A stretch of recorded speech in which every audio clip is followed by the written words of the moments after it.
তীব্র শীত, ঘন কুয়াশা আর ঠান্ডা গাজীপুরের শ্রীপুরের সাধারণ মানুষের জনজীবনে অস্বস্তি নেমে এসেছে। গাজীপুরের শ্রীপুর থেকে বিস্তারিত জানাতে যুক্ত হচ্ছেন প্রতিনিধি শিহাব খান। শিহাব, গাজীপুরে জনজীবনের উপর কেমন অস্বস্তি দেখতে পাচ্ছেন এই তীব্র শীতের কারণে?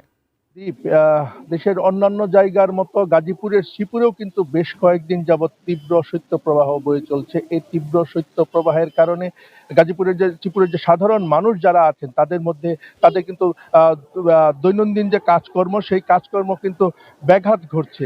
সবচেয়ে সবচেয়ে বেশি কষ্ট ভোগ করছেন ছিন্নমূল ও ভাসমান মানুষগুলো।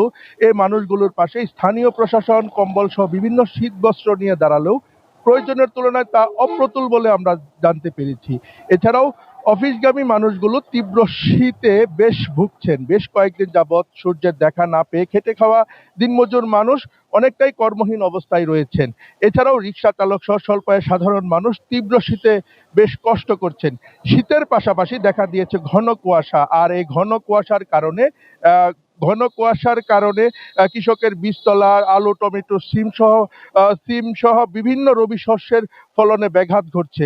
তীব্র শীতে শিশু ও বয়স্কদের মাঝে সর্দি, ফ্লু, নিউমোনিয়া সহ বিভিন্ন রোগের প্রকোপ প্রকোপও কিন্তু বেড়েছে।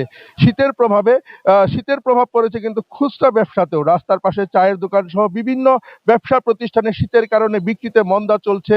কনকনে হাড় কাঁপানো শীতের কারণে মানুষ ঘর থেকে কম বের হয়। এজন্যই দোকানগুলোতে বিক্রি কমেছে বলে জানিয়েছেন দোকানিরা।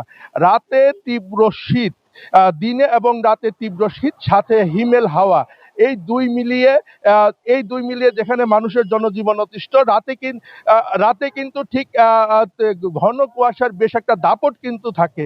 সব মিলিয়ে গাজীপুরের শ্রীপুরের জনজীবনে শীত নেমে জনজীবনে শীত কিন্তু অস্বস্তি নামিয়ে এনেছে দ্বীপ।